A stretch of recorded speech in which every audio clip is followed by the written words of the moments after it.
Why this has happened in Minneapolis is because you have a mayor, you have a governor who has declared Minneapolis a sanctuary city, saying, bring your worst of the worst to Minneapolis. You're invited here. We will protect you. Aisha, these are the arrests. These are just the arrests that ICE has been making.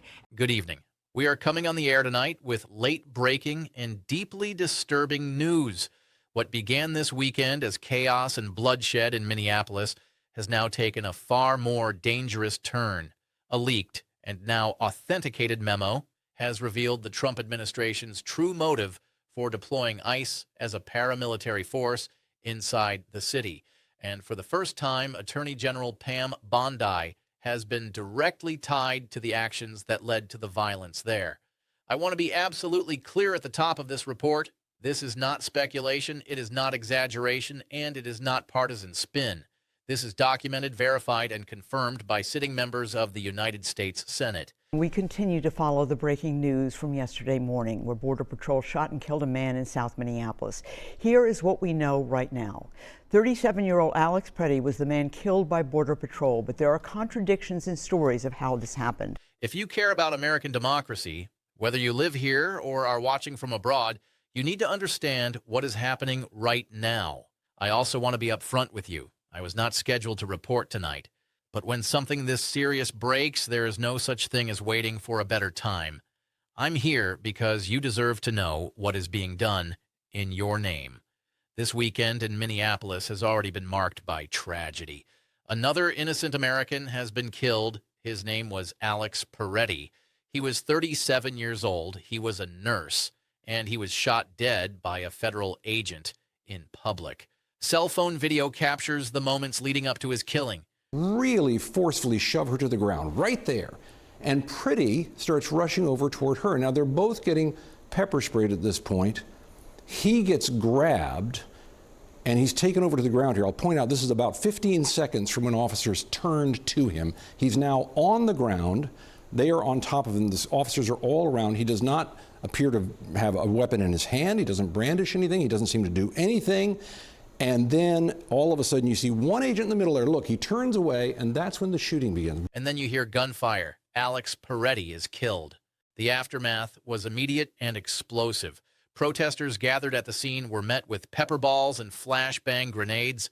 Smoke filled the streets. People struggled to breathe, not just from chemical agents, but from literal fires burning nearby. Witnesses described panic, fear, and confusion. Parents pulled children away as federal officers escalated force. One protester said it plainly. I don't know how it's going to stop. Sandra Boswell. I've lived 57 years, almost 58 years, and I've never seen anything like this in my life. Minnesota Governor Tim Walz responded by saying the federal government cannot be trusted to investigate itself. And I call on all Americans to see the decency that this state is exhibiting and the horrific cruelty, unprofessional, absolute abomination that is passing for what these ICE agents are doing on our streets. Homeland Security Secretary Kristi Noem claimed without evidence that Alex Peretti was responsible for the confrontation. She said he was not there to protest peacefully. She said he came to perpetuate violence.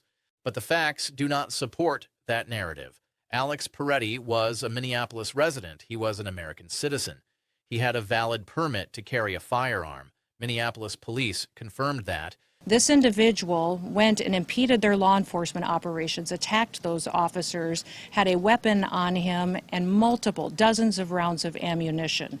Wishing to inflict harm on these officers, brandishing like that.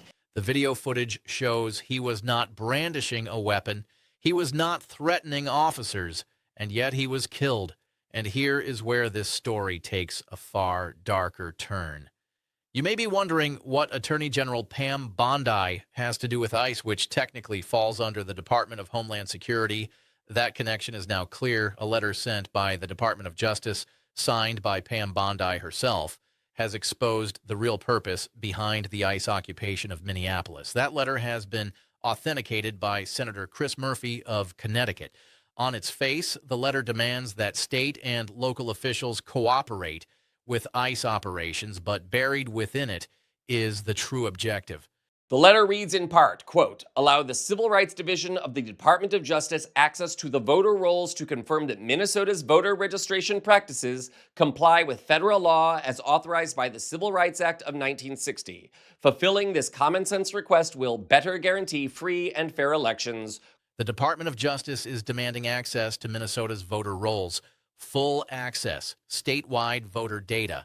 The letter explicitly states that the Civil Rights Division of the DOJ must be allowed to review voter registration records to confirm compliance with federal law, citing the Civil Rights Act of 1960.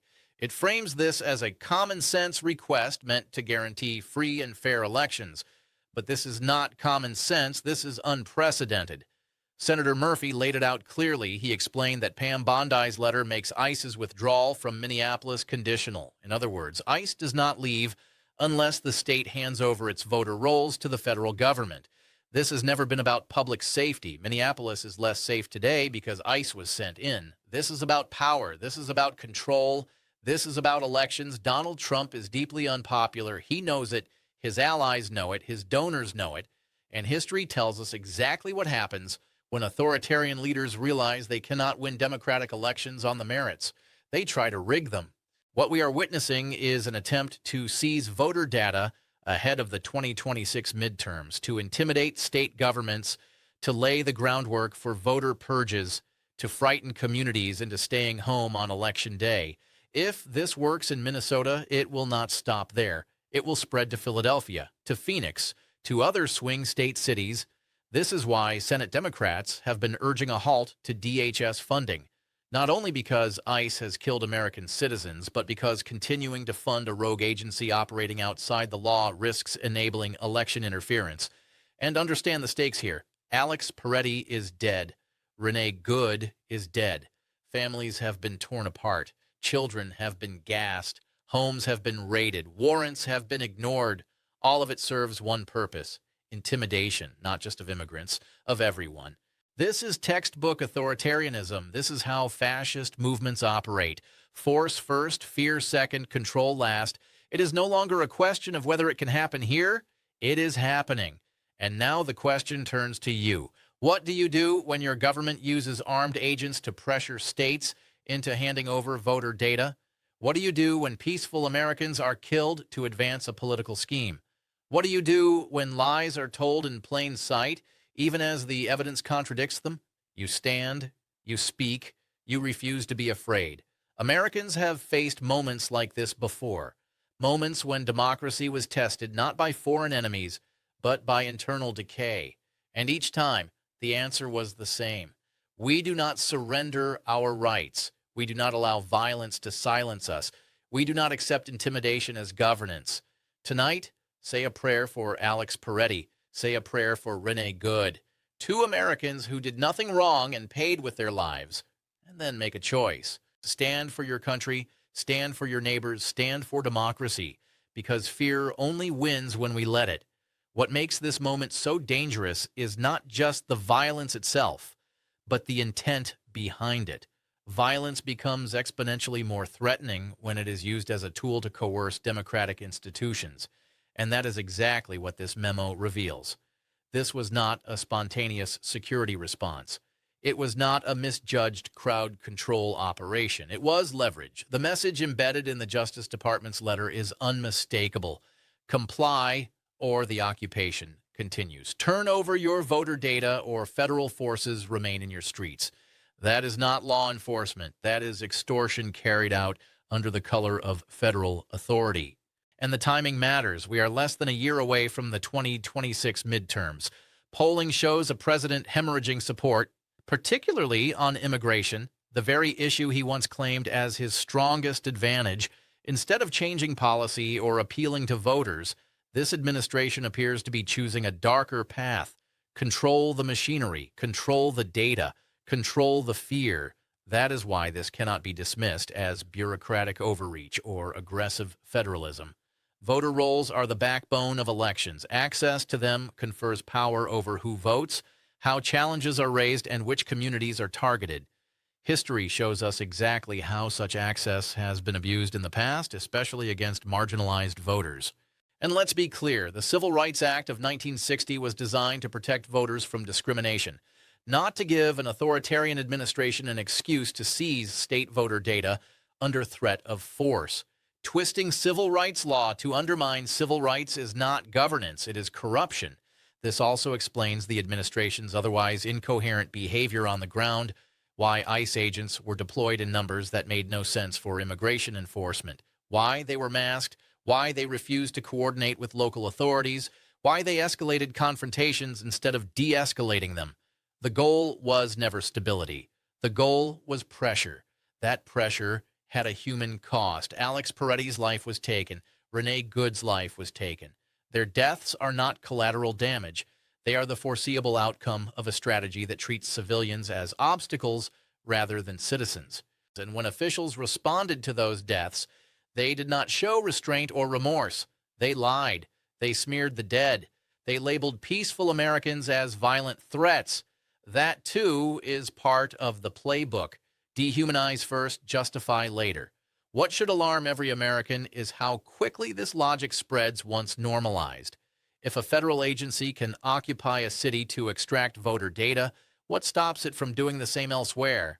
If a protester can be killed and posthumously branded a terrorist without evidence, what protections remain for dissent?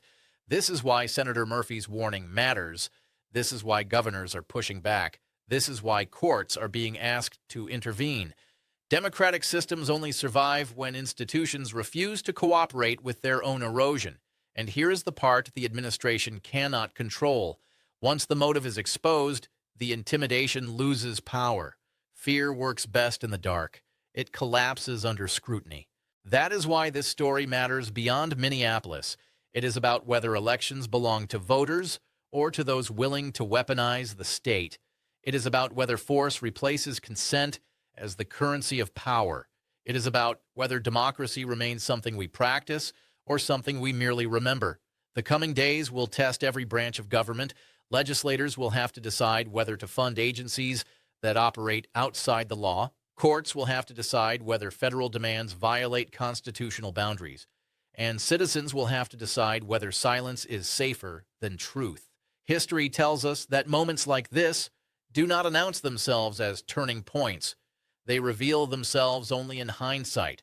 But the warning signs are unmistakable. What happens next depends on whether exposure leads to accountability or whether intimidation succeeds in pushing this back into the shadows. That choice does not belong to one official or one agency. It belongs to all of us. And this is where responsibility shifts from analysis to action.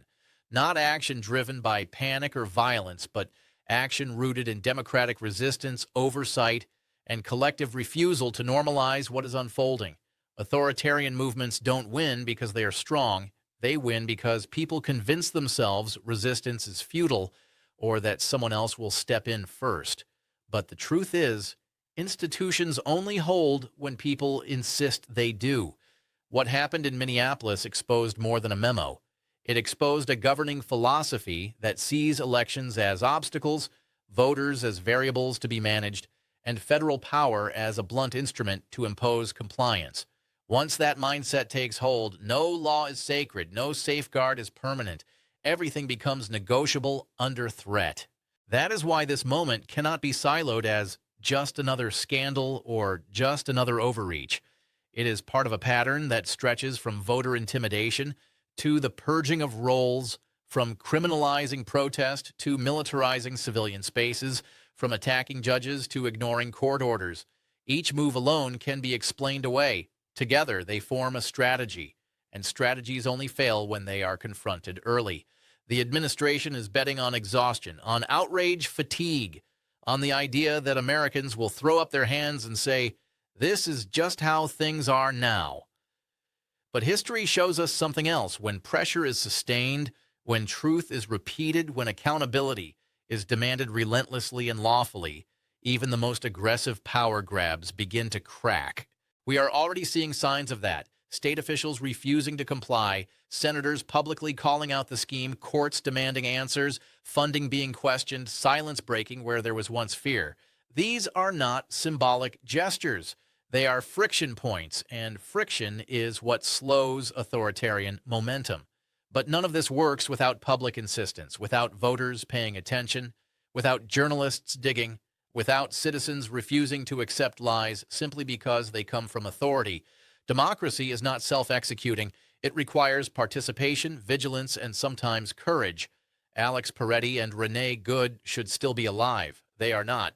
And honoring them does not mean empty words or fleeting outrage. It means refusing to let their deaths be used as stepping stones towards something darker. It means insisting that no election is worth a life, no power grab worth a community's trauma.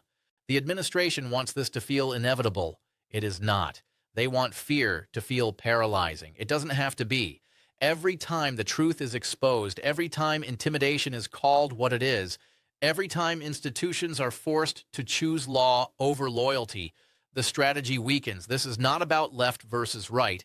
It is about whether the future is decided by ballots or by force, whether consent still matters, whether citizenship still means something.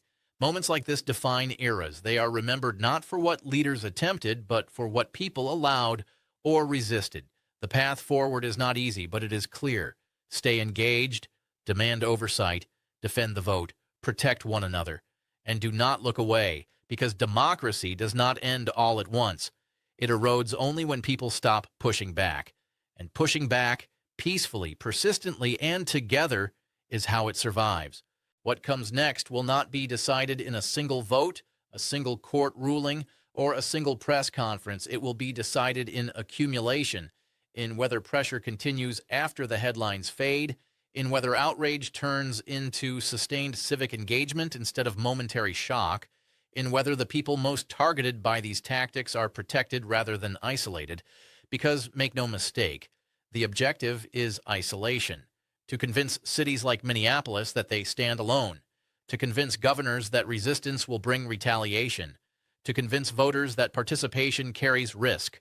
Authoritarian systems thrive when communities feel fragmented and afraid to stand together.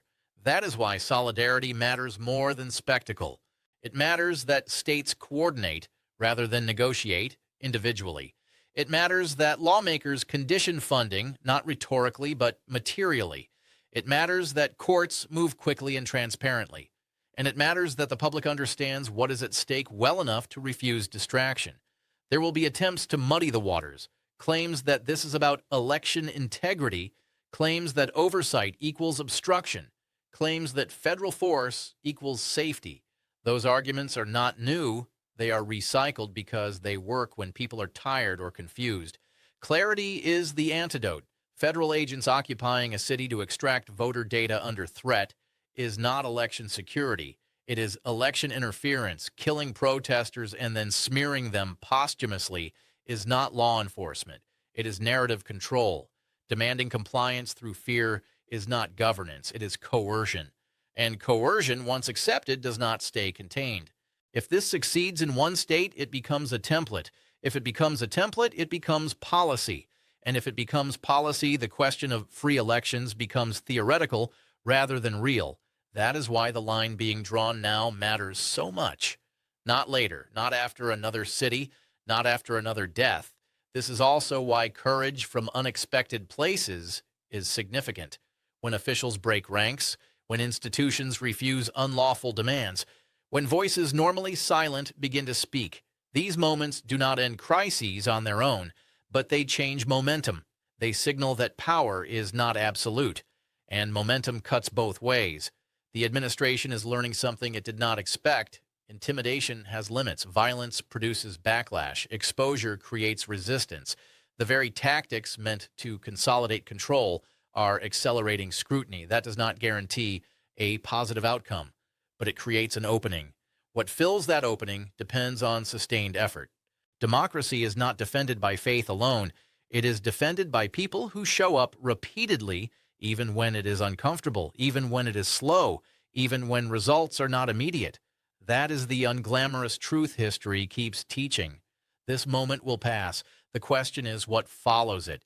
Either a precedent is set that federal power can be used to strong-arm elections, or a precedent is set that such attempts trigger unified resistance. Either fear becomes the governing principle or accountability does.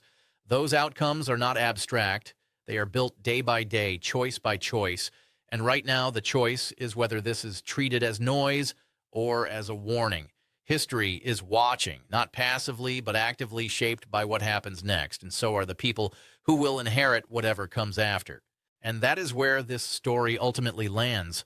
Not in the halls of power, not in leaked memos, not even in the brutality that exposed the truth, but in what follows after the exposure. Because moments like this only become turning points if people treat them as such. There will be enormous pressure to move on, to normalize, to reframe, to declare the crisis over once the cameras leave and the streets quiet down. That is always how it works. Power counts on short memories and divided attention.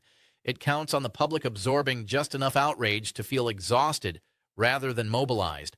But the damage here cannot be undone by pretending it never happened. A city was occupied, citizens were killed, federal force was used as leverage for political control. Those facts do not disappear when the news cycle shifts. They become precedent unless they are confronted. Accountability is not revenge, it is a boundary.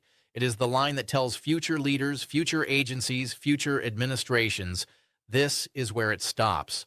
Without that line, every abuse becomes a rehearsal for the next one. What gives this moment weight is that people saw it clearly. The lies did not hold, the footage did not cooperate. The memo said the quiet part out loud. And once that happens, there is no going back to ignorance, only to denial or resolve. Resolve is harder. It requires patience. It requires refusing to let the narrative be rewritten.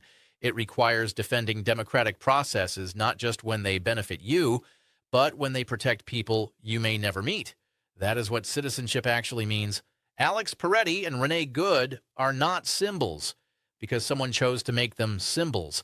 They are symbols because their deaths revealed the cost of silence and the danger of unchecked power. Honoring them means insisting that their names are remembered not as footnotes, but as warnings. This is not about panic. It is about clarity.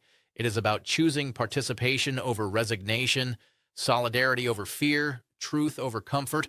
Democracy survives not because it is guaranteed, but because enough people decide again and again that it is worth defending. That decision is being tested right now, and the outcome will be written not by those who tried to take power through intimidation, but by those who refused to let them.